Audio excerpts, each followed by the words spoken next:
This is an important one for all you soon-to-be and already established mothers. On today's show, Dr. Leah and I get really gritty about the process of becoming a mother and the opportunity of amazing transformation that can take place from it, but sometimes does not, due to lack of support, improper expectations, and overall societal failure at valuing mothers and children in general. We use two posts to guide the conversation, each detailing an aspect of how coming into and through motherhood carries with it important steps of pain and challenge that are good and purposeful and okay to feel. I can't wait to hear your thoughts on this one. Welcome to Healthy as a Mother, the podcast for becoming and being a mother, with your co-hosts, Dr. Leah Gordon and Dr. Morgan McDermott, two naturopathic doctors who get it.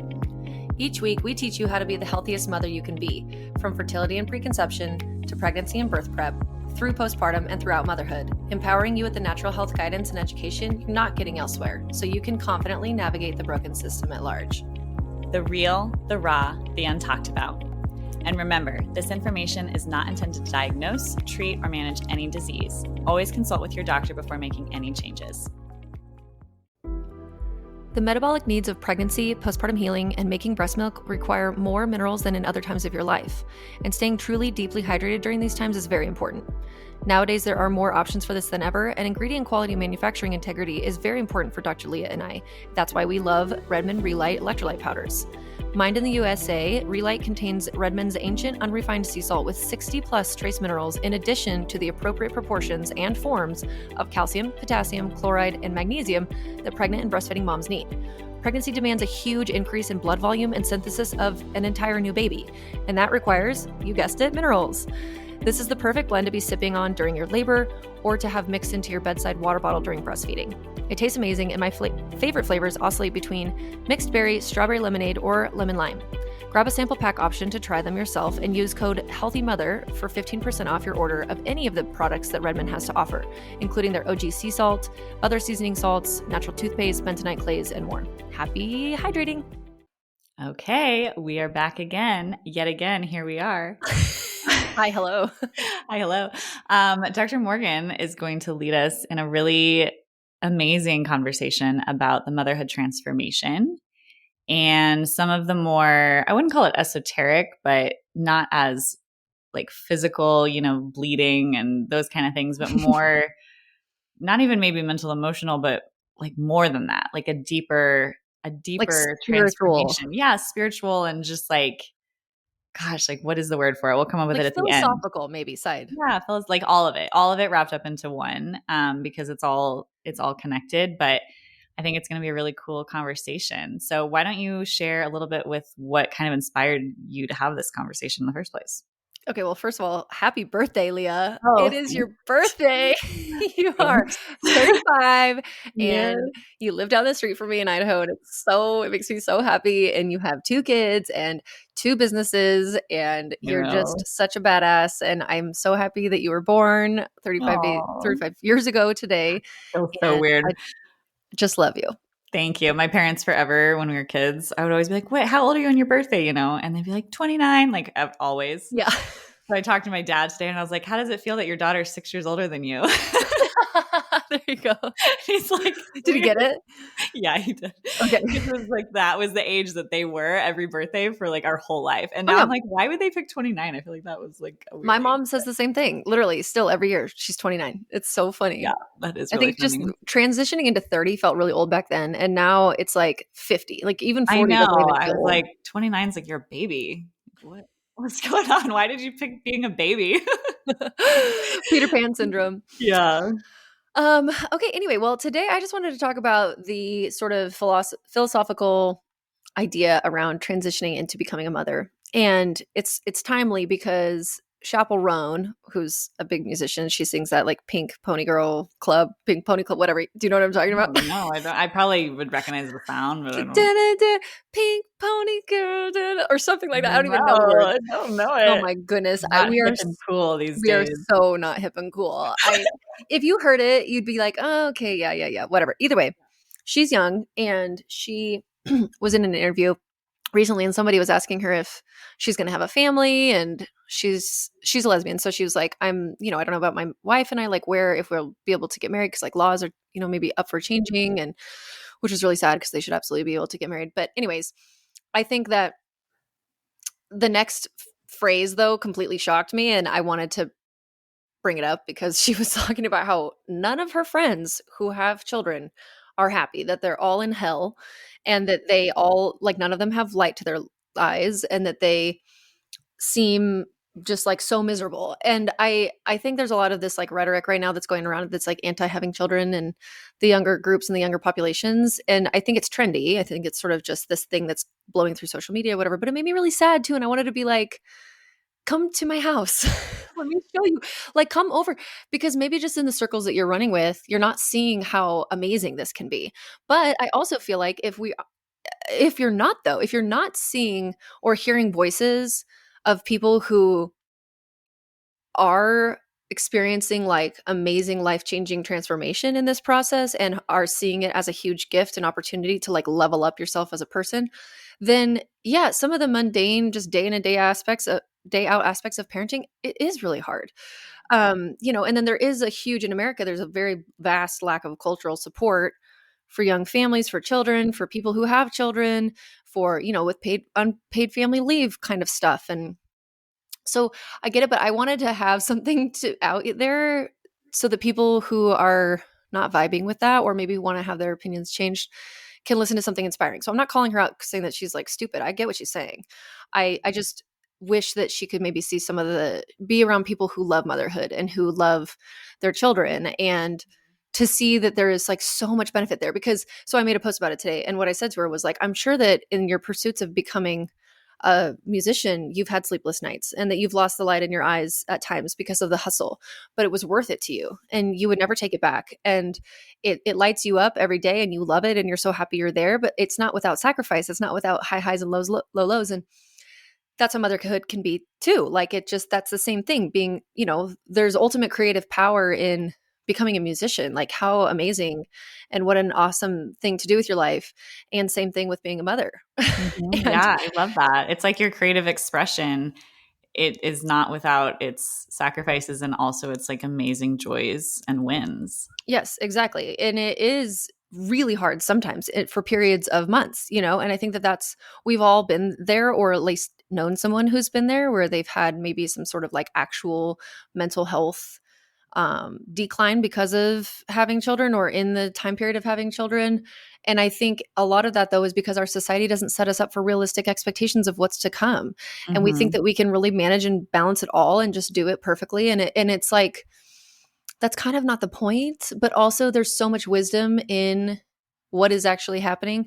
And I found this post a while ago, and I want to credit the girl who made it because it's so good. I screenshotted every slide and I'm going to kind of summarize them for you. But her Instagram handle here, I'll put it in the show notes too, but it's Claire Fagan.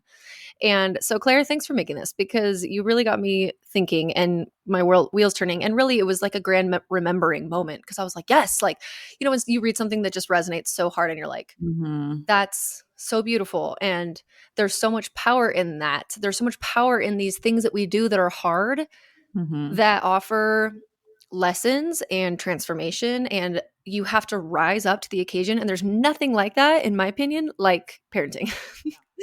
Because you will just never be more challenged in certain ways. I think whether it's the pregnancy, the birth, the postpartum, later on in the parenting teenagers, like whatever it is, there's going to be something in that process, because it's so huge and it's so inextricably linked to like just, perpetuating the species. Like, and us as women, we're the ones that bear the children. And so then we have this like much more intimate experience than men will ever be able to have, because we are the ones that grew them in our body and we feed them, and they are literally of us. And so we are just so much closer to this. Not to say that men can't have these transformations as well, because I do think that they do, in becoming, fathers, and all of the stuff that goes through their, mental, emotional, spiritual, physical form because of it. But, it's inarguable, obviously, that it's much heavier on us. So Mm-hmm. let me kind of like summarize these slides, and then we'll talk about it, because you have to know what I'm talking about in order for, so I'm just going to kind of read them off to you. So She says, and I love this. I just love it so much. Okay. She says, You are having a mental orgasm in that nice pink sweatshirt of yours. You look great thanks. in pink. Okay, this This is in is my totally color your palette. color. I Yeah, would it have totally is. never bought this color You need to buy everything in that color. had I not gotten my colors done. And if you don't know what I'm talking about, you should go get your color season analyzed by somebody who knows what they're talking about. Because when I say who knows what they're talking about, it's like you have to have this sort of professional eye to be able to look at someone and do all this stuff with their hair and their skin and their tones of their skin. Are they cool? Are they warm or whatever? And Mhm. we did it this summer and it is so much fun. And I'm very much attracted to muted, soft, earthy, natural tones and colors. And so that's what I would always buy to wear too. And it's not that they're really bad on me necessarily, but they definitely are not my power colors. Yeah, this is a my power color. Yeah, my power colors are much more saturated and colors that I was kind of afraid of and not something that I would ever in 1,000,000,000,000,000,000 years picked out for myself had I not gone and done this. And now I've been more intentional to experiment and I get compliments all the time now when I wear my colors because it really does make you look better. Yeah, yeah, it's great for anyone who wants to see what Dr. Morgan looks like. Go to our YouTube Yeah, channel. there you go. You can see. Anyways, I don't want to interrupt you. Okay, so And then back to hit the post. subscribe and Yeah, hit subscribe and tell a friend to go look at Dr. Morgan and her pink power color. And if you live locally in Idaho, go to Skin Owl and Yeah. have Annie or Ariel do your colors. Okay. Anyways, so this is what Claire Fagan's Instagram carousel had said. It said, the discomfort of pregnancy prepares us for the discomfort of birth, and the discomfort of birth prepares us for the discomforts of motherhood. As a society, we are so uncomfortable with being uncomfortable. We desperately try to bypass discomfort, and we measure our success by how well we are able to do so. I see this happening in both medicated and unmedicated birth spheres. Whether you plan to medicate or medicate yourself into a pain-free birth, whether you plan to medicate or meditate yourself into a pain-free birth, we are still making the avoidance of pain the goal. And I love that because it's so true. It's like, with hypnobirthing or literally like pain-free birthing techniques, there's still no pain in those scenarios. Like, you know what I Yeah. mean? Yep. So, okay. Then she says, by making the avoidance of pain the goal, we are missing the point. The point is the pain. The point is allowing it to be there for all that it is. The point is to let discomfort be your teacher, to let it work for you, to allow it to move you. Pregnancy requires us to stretch. Birth requires us to shatter. Postpartum requires us to sort through the pieces and rebuild. It is uncomfortable for a reason, and this discomfort is where the growth happens. It's part of the perfect design. And I love this. This next part is huge because when you become a mother, you just know. Like, if you know, you know. When we think we can't be any more pregnant, our babies decide to wait a few more weeks and we continue on. When we think we can't handle another contraction comes anyway and we breathe through it. When we think we can't be any more tired, our babies call out for us and we answer their call. When we think we have reached capacity, our capacity expands. Like, mic drop. That is Yeah, literally I all know. of Me motherhood too. in one sentence, right? Okay, last slide. She says, as you move through pregnancy, dream about birth, and prepare for postpartum, plan for the discomfort. The discomfort is where the transformation takes place.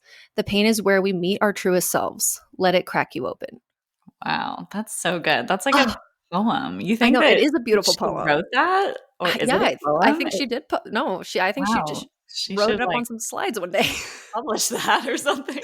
I know, she really should. I would buy that. It was like on a beautiful piece of paper with like a cool line drawing of a belly. Claire, we'll give you a market if you make it. Gift idea for your birthday. So I just think that that is so amazing. And I know I'm biased and so are you in this, but it's like, who wouldn't want to be a part of that? Like, who Mhm. would not want to be um like challenged in this beautiful way that is also very much like needed for us to live biologically? Like, it's all such a perfect system. It's such a perfect system for women to become their highest best selves. And Mhm. yes, like with any situation that offers that sort of jump up, or there is also a jump down where it can pull us down, it can pull us under, and I've been there too. And so I think that's why I can speak to this too, is or why I can say this with such confidence, because I have been in like the actual hell of parenting. Like, I really have. I've had two postpartums that were one was just like really sad and anxious. That was my first one, and one was really dark. And that was my third one. And I think at times, not the whole time, but in certain moments. And for you, it's been in your pregnancies. And it's like at some point in this path, no matter where it is, or if it's getting pregnant, the Mhm. infertility Yeah. journey, which has I was also gonna been part of say your this journey. is so synonymous to infertility. Not that the pain is the point, but that because I think that the pain is the point in like the pregnancy, birth, postpartum, because we're physiologically designed that way. Like, why would we not just be designed to have pain-free births and like no struggles? We're not meant to struggle to get pregnant, I don't think. But I feel like the lessons that can come out of that and the people that we're chiseled into because of Mm. those experiences, mm, I don't know.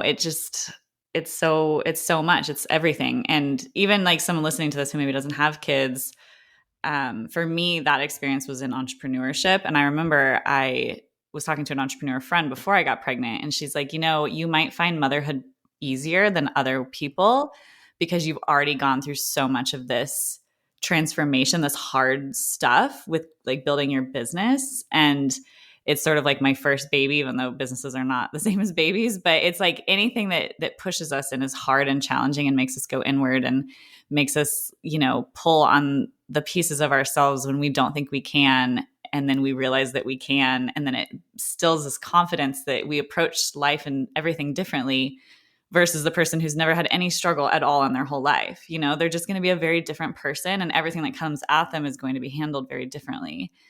And yeah, so I think it can apply to multiple things, but motherhood is probably the like utmost one. Yeah, no, that's such a good analogy, or not analogy, but example with entrepreneurship, because if at some point, a teenager, obviously there are people who have very extremely hard lives and it's really sad and they have a lot of trauma. But if it's sort of a Joe Schmo average typical experience of just like going along in life, and then you maybe go to college, maybe you don't, but you just get a job, and it's not your own business. You're not really being challenged to figure every single thing out, and then, face your demons of feeling like the imposter syndrome, and then putting yourself out there and being really courageous to say like, hey, here's this thing, I'm selling it, or come use my service. Like there's so much inner growth that has to happen to face those fears that's very hard. And if you're putting yourself in a really vulnerable position again and again and again, and then you fail, and that's like totally normal and part of it, but it sucks. And then you think this is going to work and then it doesn't. And it's so much trial and error, and it can be just very exhausting. But then, you like eventually, usually, like they say, I used to love the show America's Next Top Model in high school. And Tyra Banks always would tell the girls that she was denied like 11 times or something. The first like 11 times that she tried to get a job, a gig, they were like, no, your eyes are too big, like rah, rah, rah. They just like kind of made fun of her body. That would be such a horrible experience. Yeah. People commenting so negatively on your body when you have like no control over it. Mm-hmm. Um, but then she got a gig, and then, is obviously one of the very top supermodels in the entire world. And Yeah. it's like, that's such a humbling thing to hear, because I think we think people just jump into these things super successfully, and there's always trial and error. And with motherhood, it's this process that we're usually all experiencing on one level or another, but nobody talks about it. And everyone is just experiencing it in their heads and in their souls and in their body. And then maybe if you have good mom friends and you guys can talk about it together, then there is processing and community there. And that's what I think is so important and so needed and missed in our current society. And why it's really important. I mean, the best way to do it is just to have mom friends that you connect with. And if you're like, well, how do you go and you get mom friends? It's easiest probably when your kid is at that age where you can go to a park, and then you literally mom date. You literally start talking to somebody random who's, maybe whose kid they are, maybe you don't, but you're just like, you make some sort of casual comment, you start talking, you see if you vibe. If you do, you ask for their phone You're number. the queen of this. It's so good. Because it's so important. It's like, I mean, literally, that is how I've met. Or, you go to some sort of a class, like a sing and sign language class, or like a little baby gymnastics class, or a stroller striders, like where you're pushing your babies in the stroller in the park and like whatever. But we have to find people who are in our time of life. Like think about your friends. Like people don't usually have friends outside of like maybe family based friendships where you've just known them for your entire life. Typically your friends are going to be in your similar age group, and they're going through the same kinds of things that you are. Otherwise, it's just hard to relate with them. That doesn't mean you can't keep your non-mom friends, obviously that you can. But if you are going to be an entrepreneur and you're starting your own business, probably if you meet somebody who's also starting their own business, you're going to connect on that level. You'll forge a friendship, and then you'll be able to have that to relate to. Same thing when we enter motherhood, we must have friends that we can be like asking questions to, getting solidarity from, being able to give advice if maybe your baby's older than theirs or whatever it is. And it's literally life-changing. I don't know what I would do without my mom friends, because also there's all this processing of this transformation that I'm talking about that's happening. Yep. And just when you think you can't anymore, you just do. You just have to. There's no other choice. No one is coming to rescue you. No one is coming to take the baby back. Like, the baby is here. And not that you would even want that baby to be taken back, but I understand too the idea of, wanting a long extended break sometimes from our children.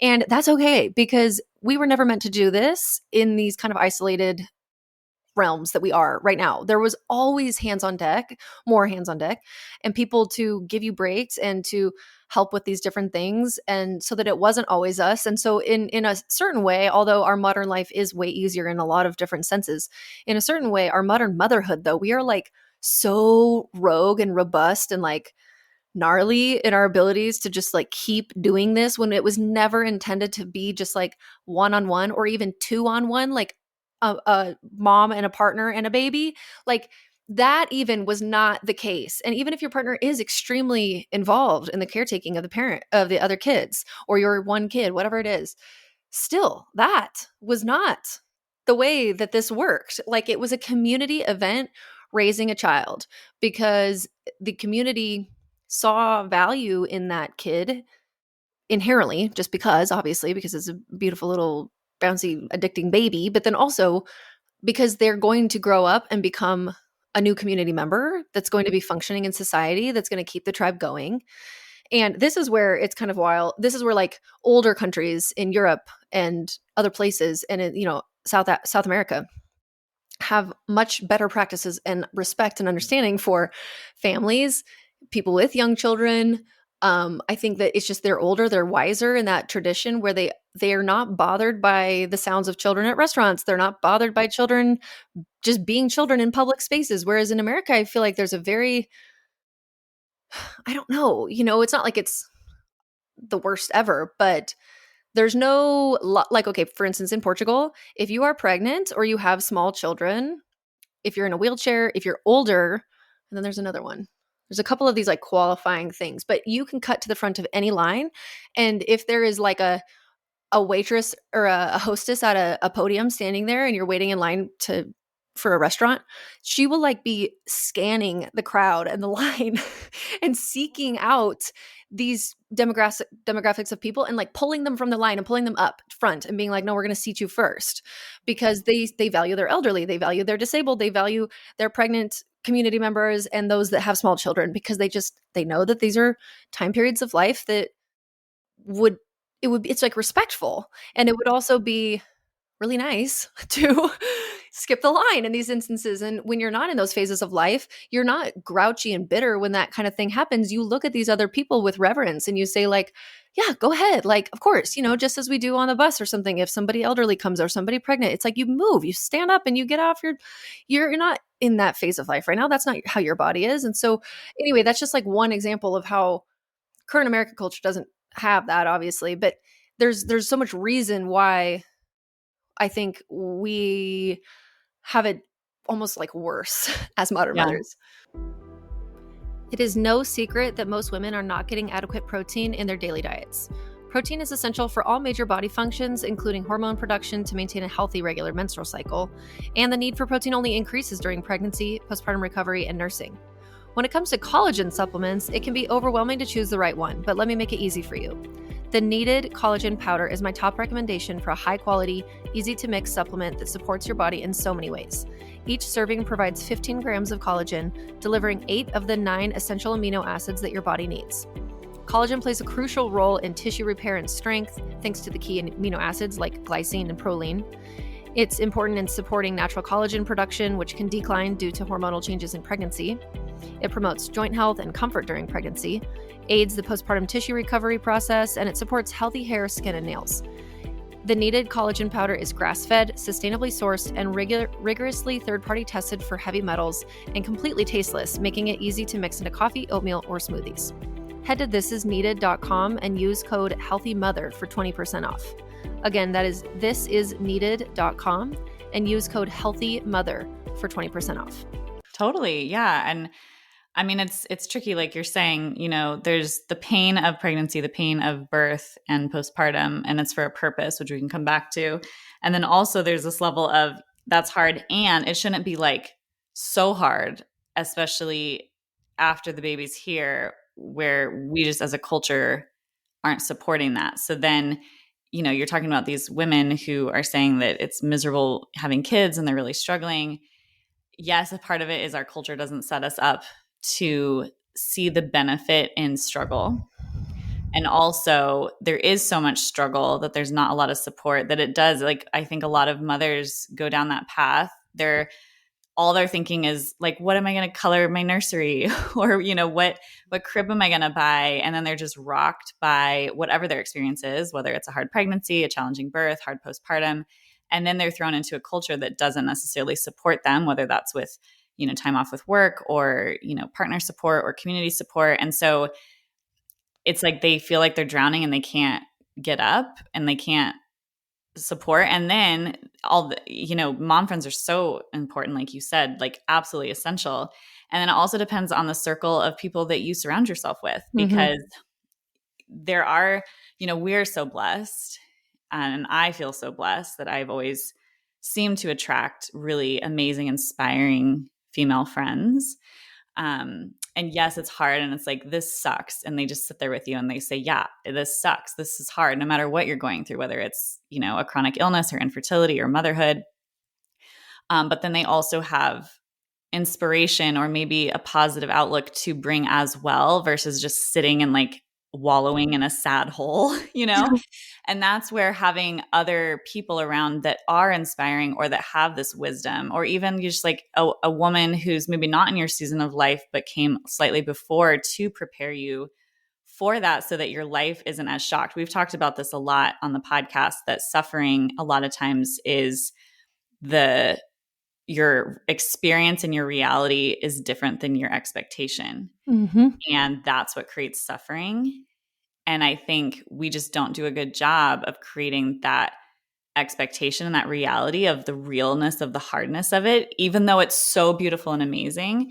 And so I think when it happens, you're in the silo, you don't have any support or friends necessarily, or you don't have this wise voice in your ear that's preparing you for that. So you're like, oh yeah, I knew this was coming. Like, no one's going to climb Mount Everest and be like, I had no idea, I had no idea that this was going to be hard. Like, I just thought I was going to climb up a mountain. It's like people who go to climb Mount Everest, they know it's going to be hard. They know it's gnarly and they train for it and they prep for it. And the people who do it, it's like you're in a different headspace because you know it's going to be hard. And I've never found any desire in wanting to do things like that. But the people who do think it's worth it. And it's the same thing with motherhood. We just need a different culture to say, this is what you need to prepare yourself for. Okay. I love that you brought up Mount Everest, because it's ringing true with like the other thought that I had about this, which is about coaching. So like when you're talking about, yes, okay, there's this like beauty in the pain. And then I kind of went off on this diatribe about like how it shouldn't be this hard, right? But it's like, no, but even if it shouldn't be this hard, because we shouldn't be in such isolation. But even in those scenarios when people were very supported and they were living in multi-generational households, there is still a transformation that comes with becoming a mother. And the difference here is just like with a child. Like, I literally just had this experience with my son 15 minutes ago. He was trying to build one of those like engineering boxes, and he just kept getting so frustrated, and he wanted me to just do it for him. And then he was going to like quit. And then he started to pack up all the pieces, and he's like crying. We're having this whole moment. And it was hard for me to not just be like, no, you're going to do it, whatever. But I was like, okay, let's just take a deep breath. Let's like whatever. And to coach him through, like, I just had him, he wanted me to do all the pieces. I just like was pausing the video that was teaching him how to do it, and then having him do it. And then like little by little supporting him through this hard transition, so that then he gets the confidence in himself, because he still was doing it, supporting him through it. And that's where we're not having this with our current situation, but we did in the back in the day because we were supported through it. We had the first 40 days of postpartum were where we were like kind of waited on hand and foot and brought all of our meals. And then we could talk with our aunts and sisters and mothers and grandmothers and whatever about the breastfeeding pains and the sleep and what was happening, so that this transformation, this amazing, beautiful thing of like the butterfly and the cocoon coming out into the world as a butterfly now was supported. We still had to do it. Like this is birth too. Like this is why doulas are amazing. And it was just National Doula Week. And it's like, I literally have never ever met anybody ever, not one time, who said, damn, I just wish my doula wasn't there. Like no one says that. Okay. Everyone goes, oh my God, I can't believe I maybe almost didn't have this doula. The doula was the real MVP, like whatever, because we need support. And if you think your midwife or your OBGYN are going to be your support, it's like at the very end that they're really that supportive, but there's a long time of labor that you would maybe need support for. And so in the process of these hard things, when we're going through something really hard where there's no one else who can do it for us, we have to be the one to do it. And we want to be the one to do it because we don't want to like pass off our power to somebody else. Like there's so much beautiful benefit in being able to do this. But if we have somebody holding our hand, multiple people ideally, who are like, you got this, you can do it, like I believe in you, I'm here for you, yeah, it's like the solidarity, all of the support, blah blah blah, whatever, the wisdom that they can shine on us, saying like, you'll get through it. Like I remember, do you remember Megan McBride in medical school? Okay, I used to look at her and she has 5 kids. Yeah. She had her 5th kid during our first year of medical school, and I was just like, what in the world? Like I would look at her like she was a superhuman. I mean, she is a superhuman.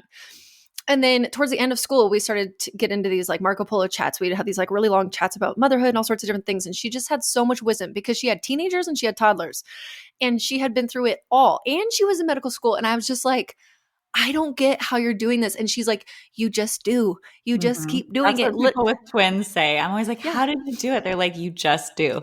Yes, because you don't have another option. And we are so much more capable than we think. And I think that it's hard to see that capability unless it's reflected in the eyes of others.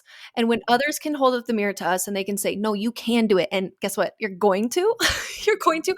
I did, she did, she did, she did. All of our ancestors did. That's why you're here today. It's okay. You're going to be okay. I know it feels impossible. It feels insane, but you will literally just continue to level up and then continue to level up and continue to level up.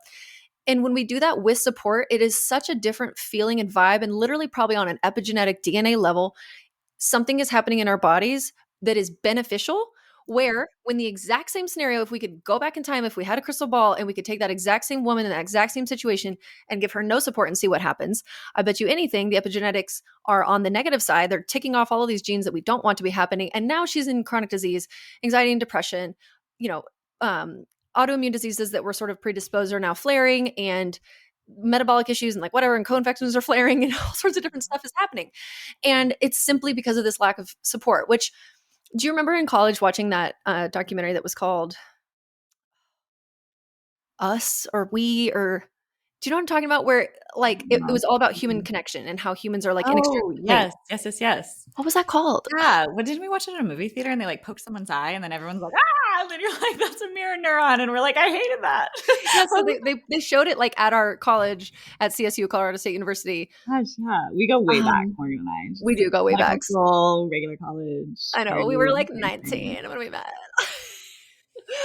Yes, I do remember that. That was really powerful. Oh, we should watch that again. Oh my gosh. Okay. It's a one-word name. Whatever it is, I'll put it in the show notes when I find it. But it was really good. And it was all these like little science experiments, not little, but I mean like all of the evidence basically that shows how humans are hardwired for connection, and that working together in community is one of the things that makes us like very unique from other animal species. And that it's literally a requirement of our biology, like to not live in community or to not live in a situation where there's another C word that's not community, but it's like a collective. Yeah. Like where you're working with people, you're being like, collaborative. Yes. A collaborative species. Yes. All the C words. Yeah, exactly. Thanks. Context clues.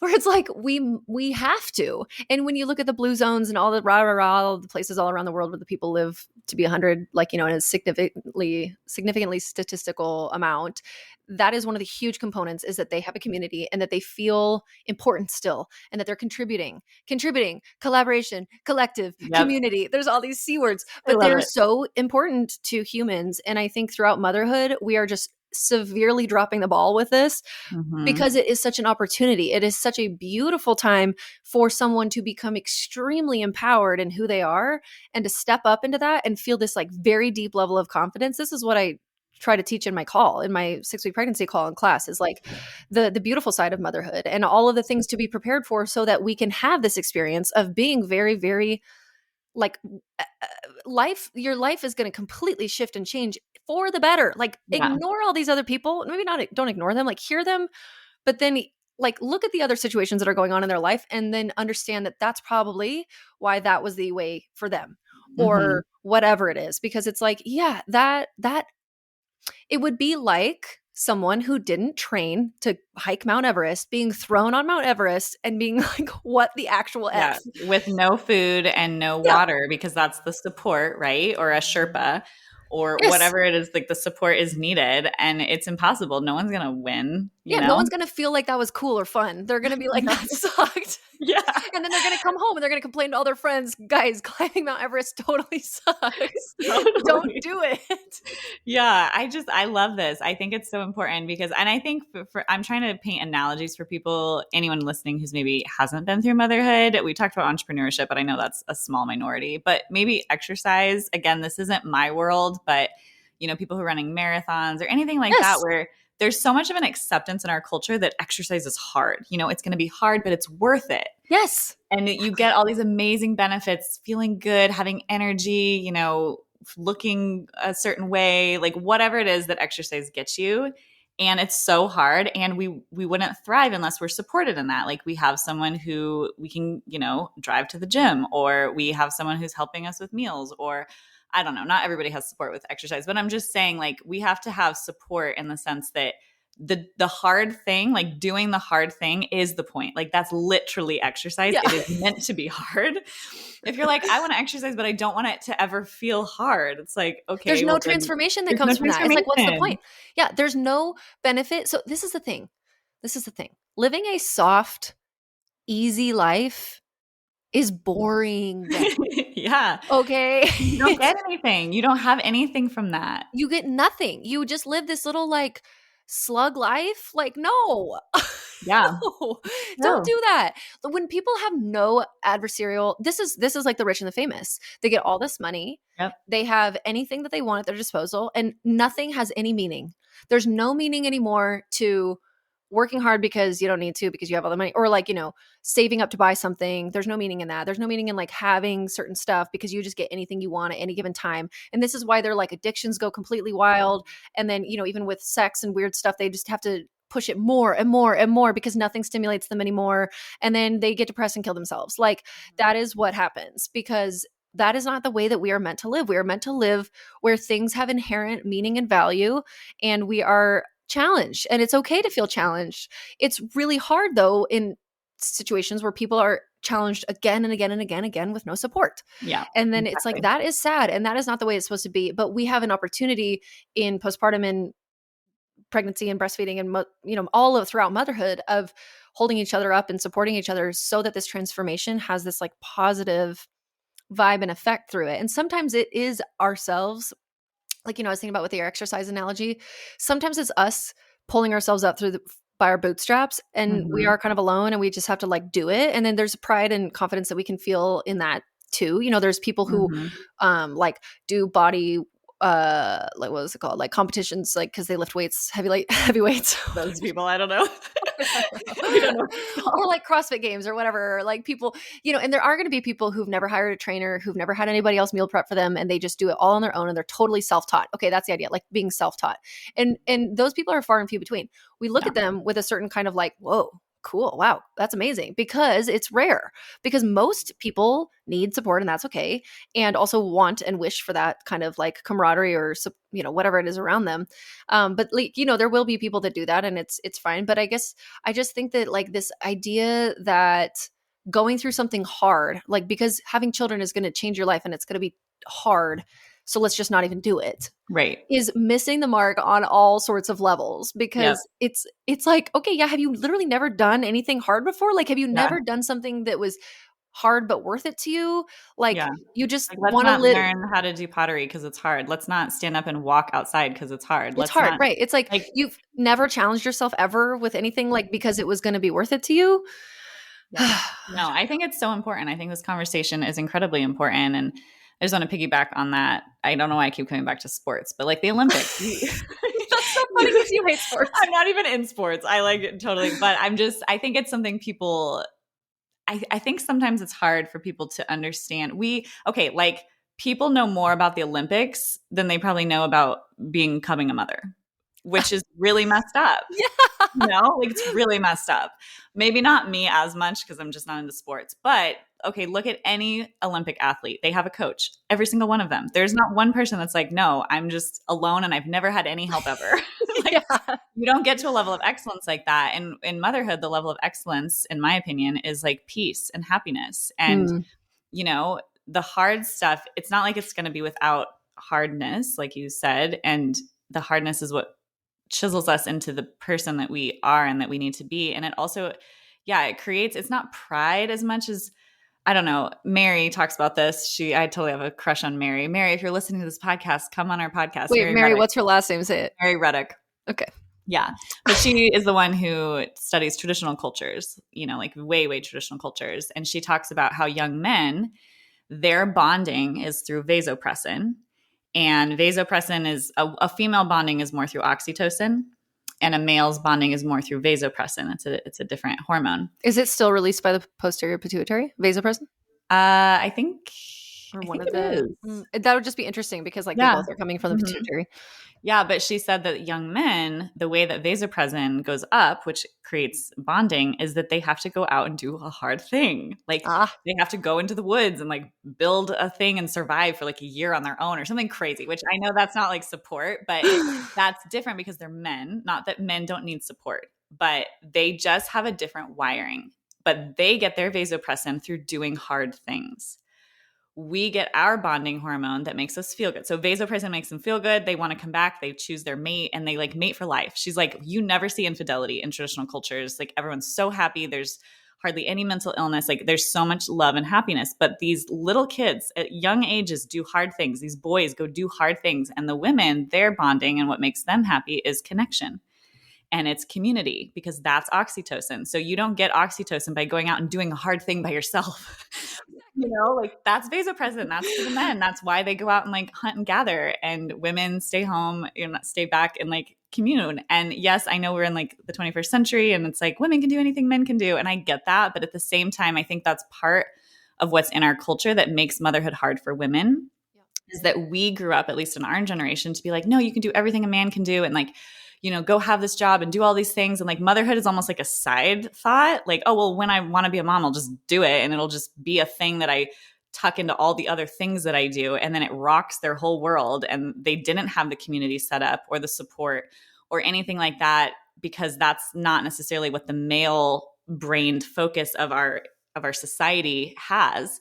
It's more on that vasopressin, like do hard things kind of underlying theme. So then motherhood is the first time when we actually need that support. We actually need everyone around us. We actually need help with that transformation that is hard. That's our hard. That's our hard of going out into the woods and building the shelter, but it's actually a different kind of hard that we go inward, and then there's like this community that has to come around us. So I don't know. I just thought it was really interesting because in their world, the hard thing is what creates the beauty of their tribes.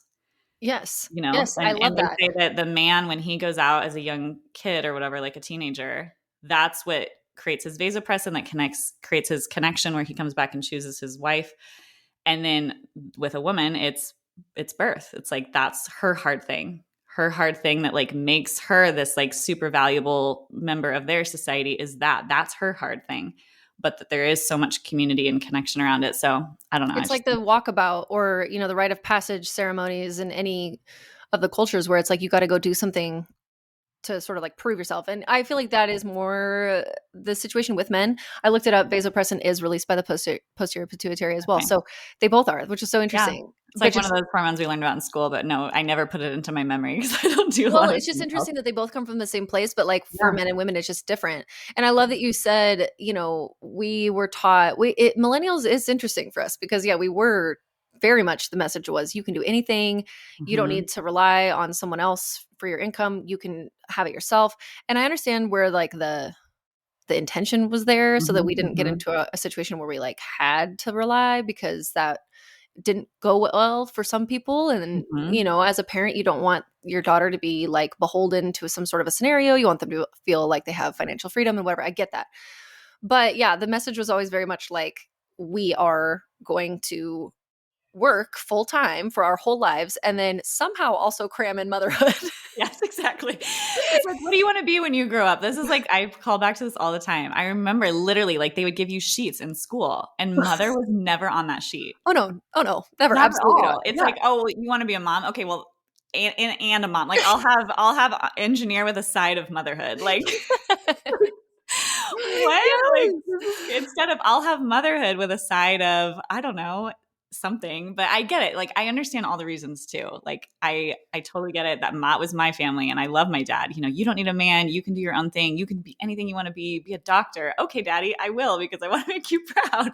Right. And then it's like, oh wait, we never had the conversation about motherhood. But my mom was actually so great too because she always said, do what you love and the money will follow. Oh. But then at the same time, it's like in motherhood, that's not necessarily it's not like you become a mom and the money just starts pouring in.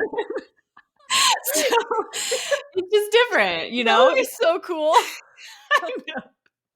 Because it is work. Like being a mom is so hard and it is work. A job and you don't get paid for it. And so a lot of times women, it feels tough. It's like, oh, you want to work? Yeah, you get to work 2 jobs. And not that saying being a dad isn't hard either. It totally is. And especially in our household, like we very much parent 50-50.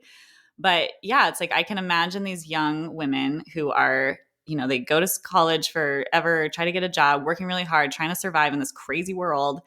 And then they become a mom and it's like this job that takes now 60 to 80% of their time and they don't necessarily get money from it and there isn't support. And I could see how that could feel like, whoa, this is crazy.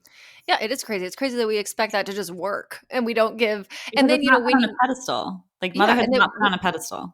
Exactly. And then when you talk about maybe putting in structures for like, a federal law of some sort of basic maternity leave or something, people just absolutely lose their shit. They're like, no, it should be based on the employee. And it's like, okay, well, do you understand though that you'll like never have, like, what if when your male employee had spine surgery, like, are you going to just make him come back to work? Like, obviously it's not the same thing, but I just don't think that we put value or reverence on what a woman who's raising a newborn baby is doing.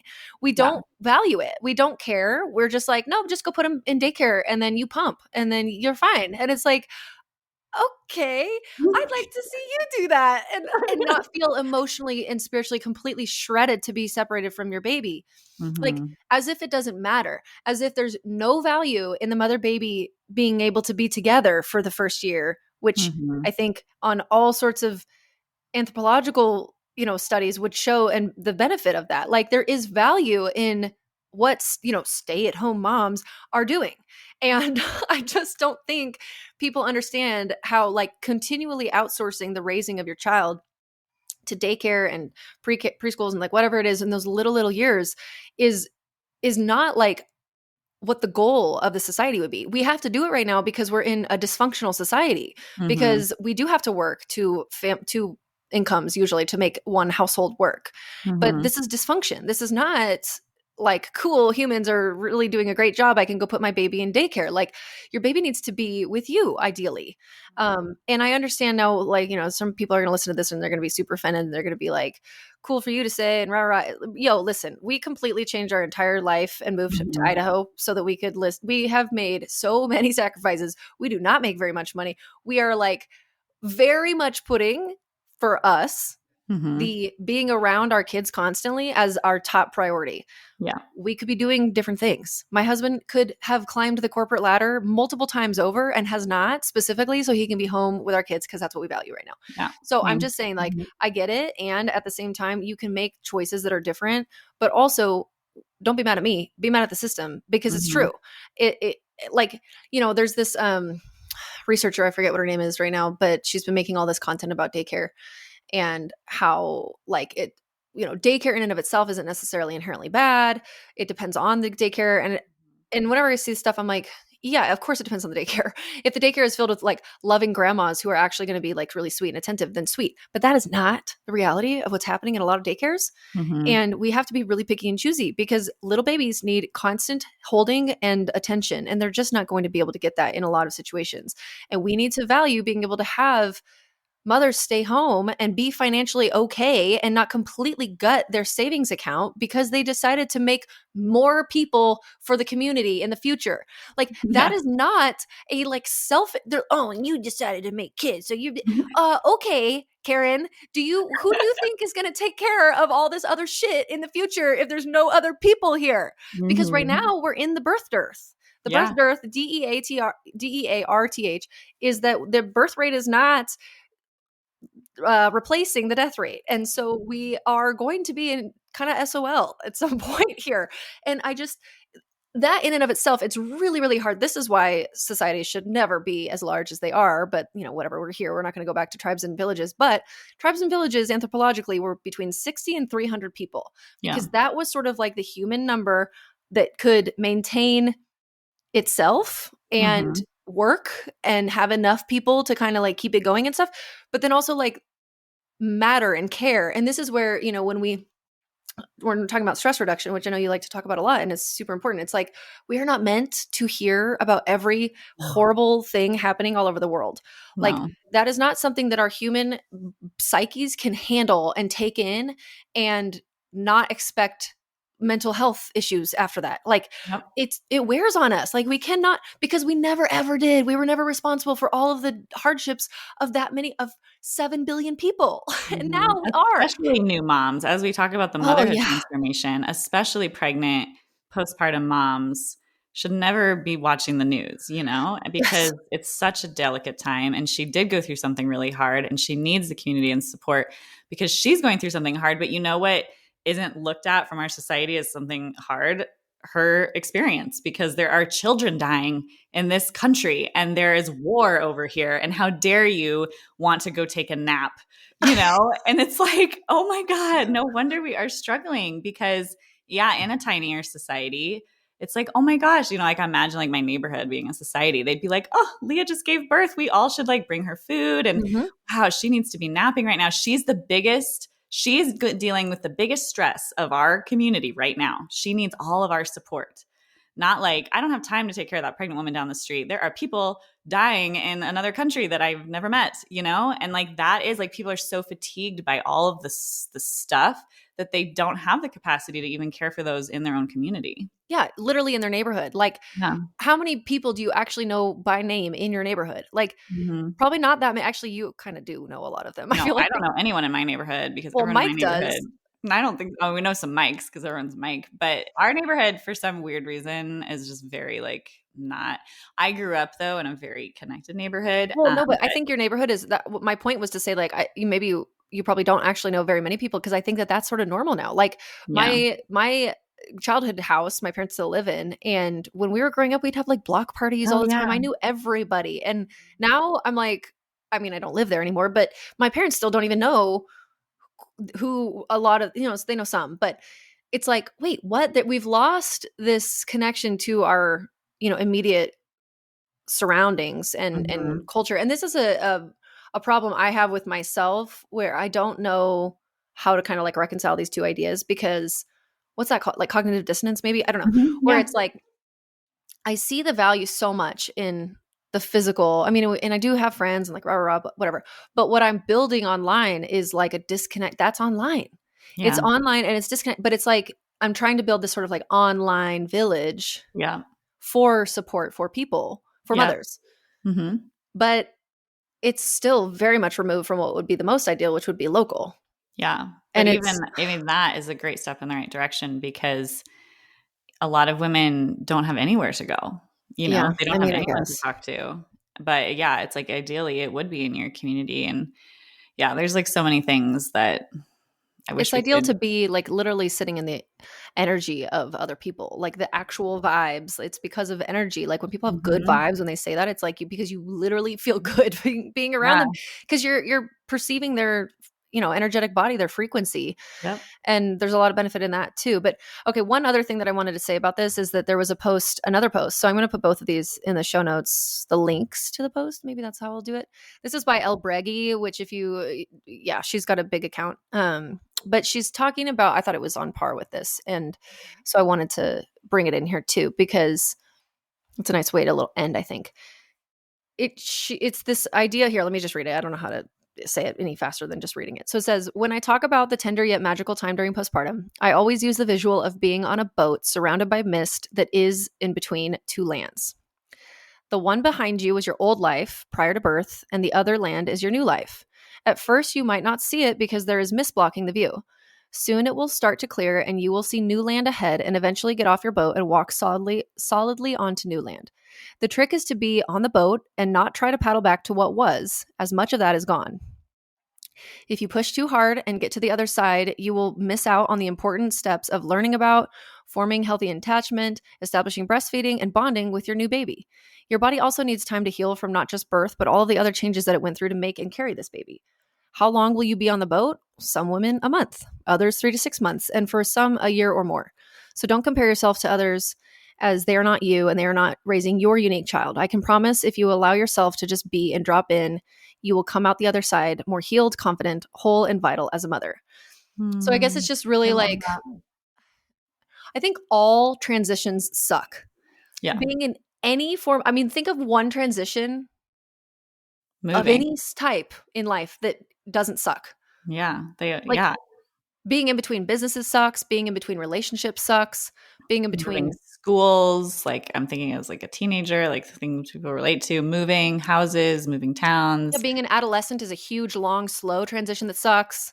Like, just being like going through puberty and all that kind of stuff. Like being Mhm. in literal birth transition sucks. That's what we call it. Breaking up with people. Yeah. Like I mean, any kind of even marriage to some extent, even though it can be really exciting, there's also a lot of like readjusting and learning your new life with a new person. Like, yeah, transitions are hard. moving to a new house, a new state, like whatever. Yeah, it's any kind of being in the in between where you're not in your old life, but you're not yet in your future life. Mhm. And you're in this limbo is so uncomfortable and it totally sucks.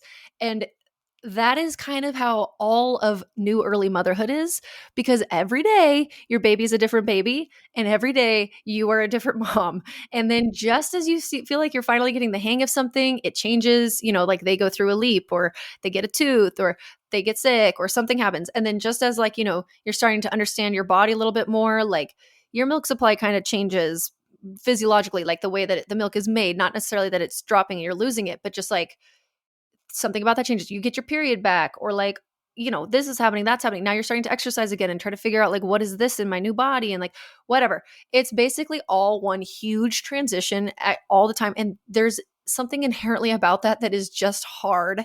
It's super hard being on the boat and not being able to see your old life and not being able to go back to your old life, but also not being really landed and grounded in your new life. And I feel like a lot of women will feel much more grounded in their new life when their baby's like 18 months old. I Yeah. think that that's kind of like a common time where like the mist clears, if I had to pick one time for most people. Mhm. Again, like she says in this post, sometimes it's going to be faster than that, but there's going to be maybe little storms along the way as you're still rowing towards that new land where maybe you're like okay for a little while and then you're not, and then daytime, nighttime, nighttime, because that's how it felt for me. Like I've been in so many, I had never had like the experience of being in the mist and then just all of a sudden it cleared and it stayed cleared forever. For Yeah. me, it's always this like there's storms that come, whatever, but I'm like here on my new island, but then it's as you have more and more kids, you still have to go through that again. And when I say new mom, like when I'm talking about that term, I don't mean like first time mom. I mean Yeah. anytime a woman is having a new baby, because Yeah. you are You're completely becoming a new new and mother. yes, Yeah. you're new and born again. You've never raised that baby. You've never had that birth or that postpartum. It's always different. And yes, you have this wisdom that you get to carry with you. Thank God. You don't like forget it all or something like that. That would suck. But it's still a totally new experience. And so we still continue to go through this like over and over again. And I heard a Joe Dispenza quote the other day that said, wisdom is remembering something that happened without the emotion.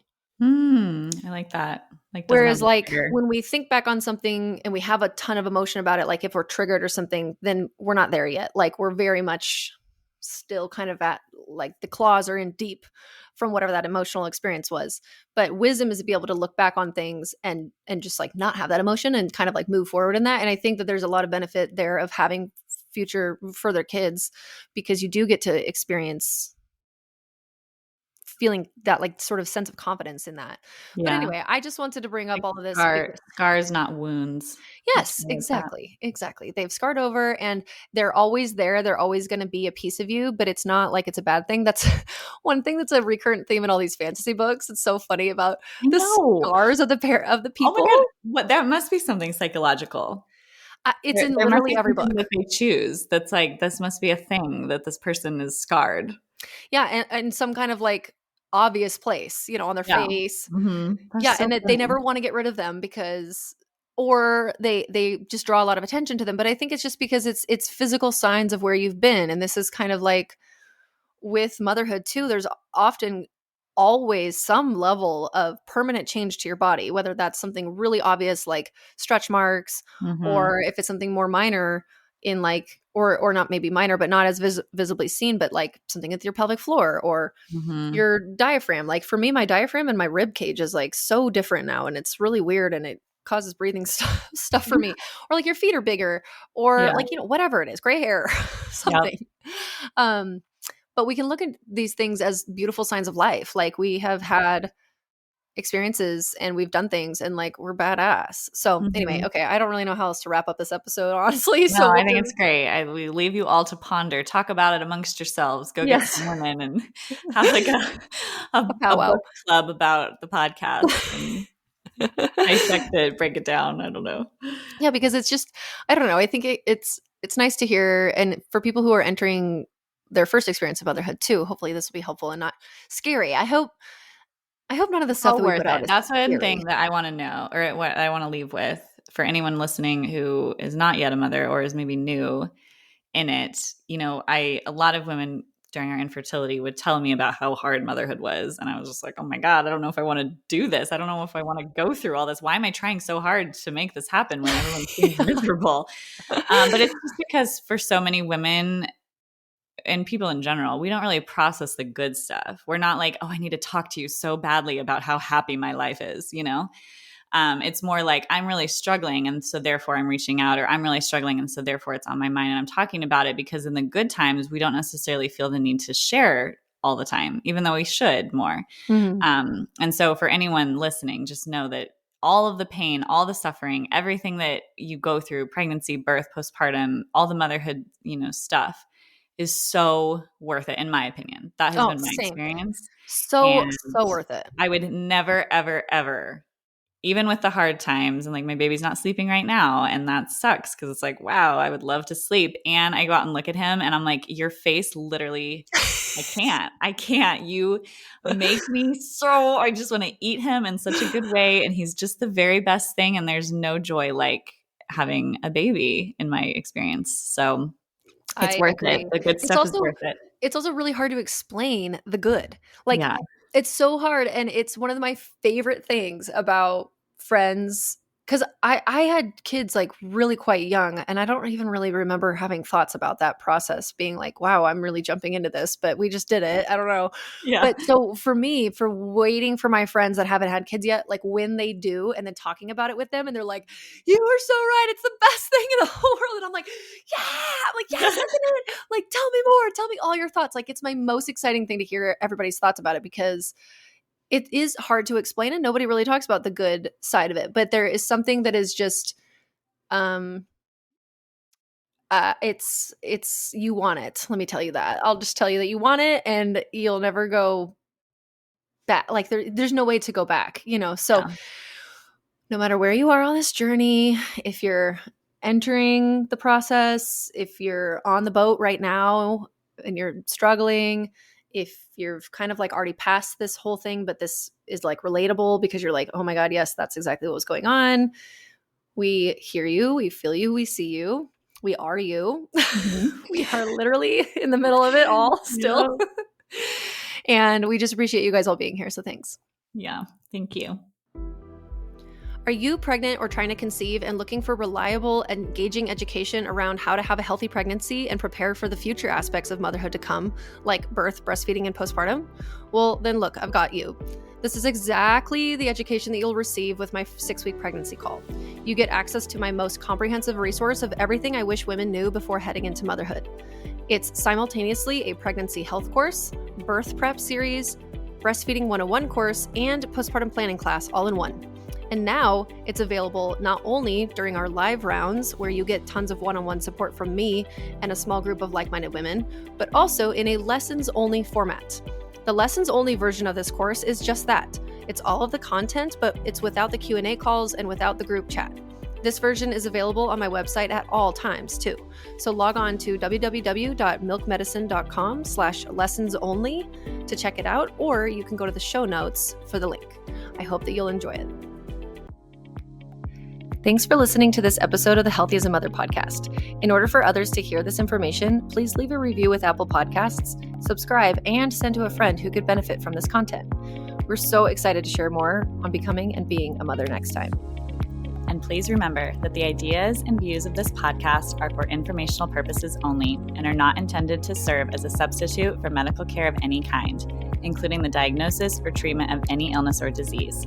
Consult with your provider before integrating this information into your own care plan. And remember, a healthier future starts now, and it starts with you.